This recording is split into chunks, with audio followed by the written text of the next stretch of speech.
ये हर तरह के शीशे के घर में रह करके क्या कोई कोचिंग माफिया पत्थर फेंक सकता है? कितने दिन वो मिली भगत उनकी होती है। मैंने एसएससी का आंदोलन देखा, यूपीएससी का देखा, मैंने बम चलाते देखा, मैंने गोली चलाते देखा, मैंने दिल्ली में रात भर गोली चलते देखा। तो मुझे लगता है कि मैं इतने आंदोलन देखा हूँ, बढ़ते देखा हूँ, ख़त्म होते देखा हूँ। नरेंद्र भाई मोदी जी ने मुझसे कहा था, क्या पप्पू जी कैसी छोटी छोटी लड़ाई में आप कूद जाते हैं, एसएससी की लड़ाई में। और किस तरह कोचिंग माफियाओं ने उस आंदोलन को ख़त्म कर दिया। और मेरा मानना है किसी भी आंदोलन को ख़त्म करने में कोचिंग माफियाओं की भूमिका सबसे बड़ी होती है। वो अपने नेतागिरी और अपनी कोचिंग को चलाने के लिए सब कुछ लोग जो वहाँ बैठे हैं, मैं उनका नाम नहीं लेना चाहूँगा, वो जाति के आधार पर भी वहाँ पर बटे हुए हैं। लोग आते हैं अपने अपने जाति और अपने अपने दल के आधार पर आके राजनीति करने लगते हैं। और वो लोग जो लोग का कोई अपना इतिहास नहीं, हिस्ट्री नहीं, बैकग्राउंड नहीं, जो सब दिन लूटा हो, जो सब दिन दूसरों को ठगा हो, जो किसी का सगा नहीं, और जिसको क्या मौका नहीं मिला कैबिनेट से लेकर के, और सबके पैसे मार करके जा करके बैठ गया हो और पे करता हो अकाउंट पर, वो पैसा की औकात दिखाता है। मैं उनको बता दूं, जितना उसके पास पैसे लूट क्या होगा, उतना वो पैसा बांटने वाले भी इस कंट्री में बहुत सारे लोग हैं, औकात भी रखते हैं और वो दिखता है।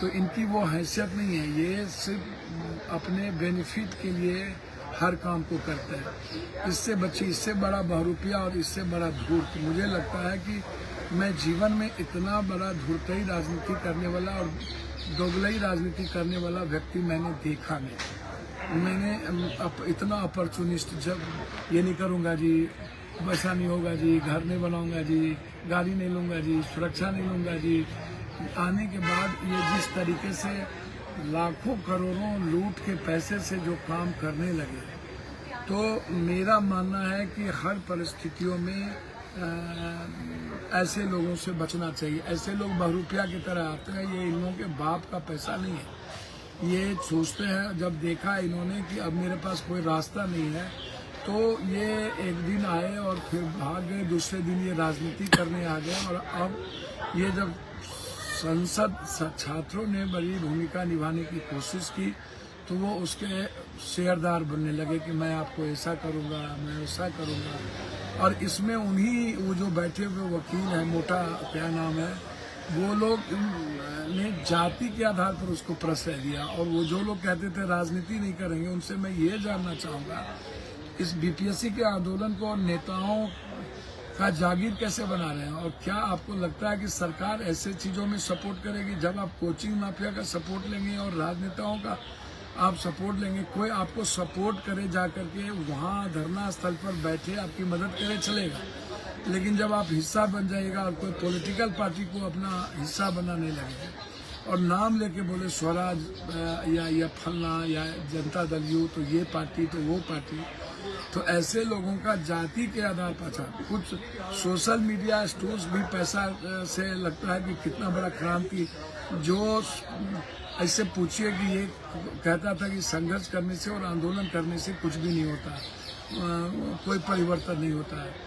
तो जिसको ये आज इसको कहाँ से याद आ गया बीपीएससी? तो ऐसे लोगों से और कोचिंग माफियाओं से बचना चाहिए। मैं अपने मित्रों को सलाह दूंगा, अपने भाइयों को, कि आप लोग पैसे के कारण हाईजैक मत होइए। ये पैसा देंगे तो ऐसा देंगे, मेरा रिक्वेस्ट है कि ये गंदे लोग हैं। और राजनीति में ऐसे लोग जब बच्चों के भविष्य का और उसके सेंटीमेंट का खेल खेलने लगे, और सोशल मीडिया वाले लोग जाति के आधार पर गणेश परिक्रमा करने लगे, ये जो सोशल मीडिया के लोग हैं ये जाति के आधार पर ही और पैसे के आधार पर ही गणेश परिक्रमा करते हैं। मैंने देखा है, इनको दूसरा जाति पसंद नहीं है। इनके जाति में दादा हो, माफिया हो, क्रिमिनल हो, ये उसकी गणेश परिक्रमा करते हैं, गुणगान करते हैं। लेकिन फिर दूसरी जाति का लोग, गरीब, दलित, कमजोर तबके के लोग आ जाए तो फिर उसको गाली देने में और उसकी आलोचना करने में ये नहीं थकते हैं और उसकी बुराई ढूंढते रहते हैं। या अच्छाई की बात भी दुनिया में हो तो वो नहीं करेंगे। बिहार में जो 4-5 सोशल मीडिया के बड़े टूल्स हैं, वो उनको देखा गया है कि इसी तरह किस तरीके से क्रांतिकारी बना दिए थे। लगा कि बाप रे बाप, बिहार का अब एक ही पार्टी बच गया, एक ही नेता। और इसको जिस तरीके से माथा पर उठा करके कुछ लोगों ने शुरू कर दिया था, और जिस तरीके से बड़ी बड़ी चैनल के मालिक ने शुरू कर दिया था, और चैनल के बड़े बड़े लोगों ने उसको उठा करके आप देखिए कि क्या हुआ था। तो मैं आपसे आग्रह करूंगा कि ऐसे लोगों से बचिए। आंदोलन में बच्चों के भविष्य को लंबे समय की राजनीति के लिए आप आगे बढ़िए। मेरा आग्रह है कि एक लंबा संघर्ष करना होगा। ये लोग मानेंगे नहीं, सरकार बहुत गंदा है, हम लोग को आगे बढ़ना चाहिए, और हम लोगों को बढ़ना चाहिए किसी भी कीमत पर। ये मैं ऐसा मानता हूँ कि आपको किसी भी परिस्थितियों में हर कीमत पर एक बड़ी लड़ाई, एक बड़ा आंदोलन, बिहार बंद से लेकर के भूख हड़ताल, एक लंबा समय हम लोग को बढ़ना चाहिए। हम लोग को लगता है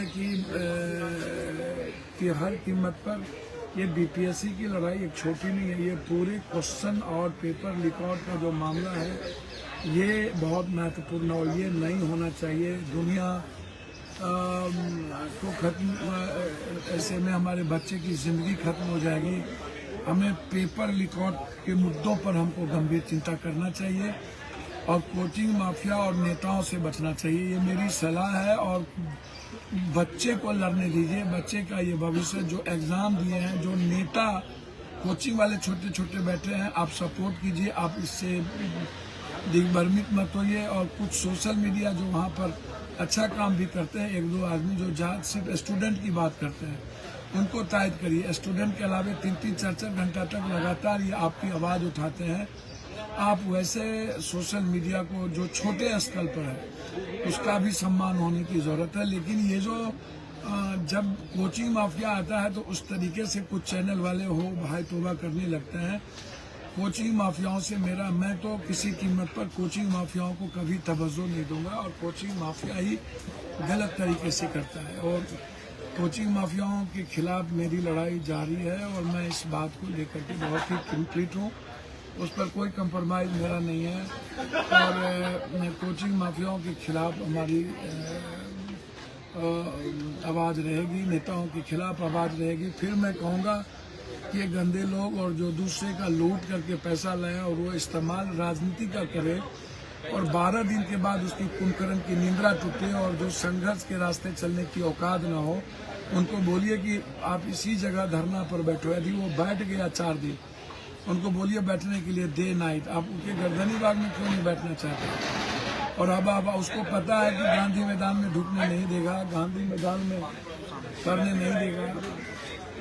तो ऐसे लोगों से बचने की ज़रूरत है। गांधी मैदान में प्रशासन नहीं ढुकने देगा। मैं मानता हूँ, मैं जानता हूँ कि किसी भी कीमत पर गांधी मैदान में धारा लगी रहती है, और ये क्या देगा, गांधी मैदान में ढुकने नहीं दिया तो इनकी राजनीति होगा।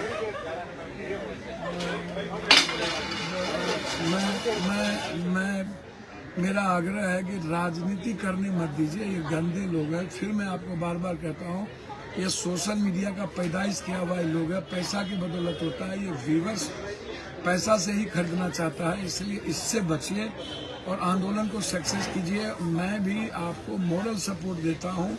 अब मैं कोशिश करूँगा कि आंदोलन में आपका सदन चलेगा, मैं सदन नहीं चलने दूंगा। कोर्ट में जा रहा हूँ, कोर्ट में मैं अपने वकील को रखूँगा, और मेरे जितने छात्र हैं वो आपको छात्र ही अब वहाँ मिलेंगे, मेरे लीडर्स वहाँ मिलेंगे, छात्र जो एग्जामिनेशन में वो मिलेंगे। पूरे बिहार में मेरा आपको सपोर्ट मिलेगा। मैं वादा करता हूँ कि बंद भी करूँगा, मैं पूरे बिहार में आंदोलन शुरू भी कर दिया हूँ, मैं वो करूँगा। मैं राजनीति का हिस्सा नहीं बनूंगा, और आपके जगह पर कोशिश करूँगा मिल जाऊँ, क्योंकि आपके नेताओं में जितना अहंकार है वो बहुत गलत है। वो किसी को रेस्पेक्ट नहीं करता, किसी की इज्जत नहीं करता है, और सिर्फ अपनी नेतागिरी वहाँ करता है, जो बिल्कुल गलत है। जिसको कोई आता नहीं, जिसको आगे भी कुछ नहीं आएगा, वो ऐसे गंदे खेल खेलते हैं वहाँ, जो सही नहीं है। इसीलिए इस आंदोलन को सक्सेस कीजिए, और बच्चों जो एग्ज़ाम दिए हैं वो सक्सेस करें।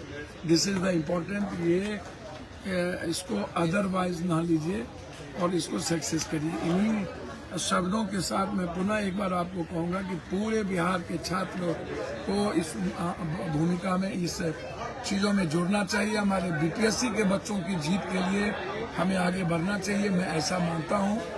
और जब तक हम सक्सेस न करें, जब तक हमारी जीत न हो, तब तक हम ये हिंसक आंदोलन आपको आगे नहीं बढ़ाएगा। हिंसा मत करिए, अन्यथा आंदोलन कमजोर पड़ जाएगा। बिना हिंसा के आप आंदोलन को बढ़ाइए, ये मेरा रिक्वेस्ट है, ये मैं आपसे चाहता हूँ। फिर कहूँगा हिंसा कीजिएगा तो पुलिस आपके आंदोलन को कमजोर कर देगी, एफआईआर कर देगा, जेल भेज देगा।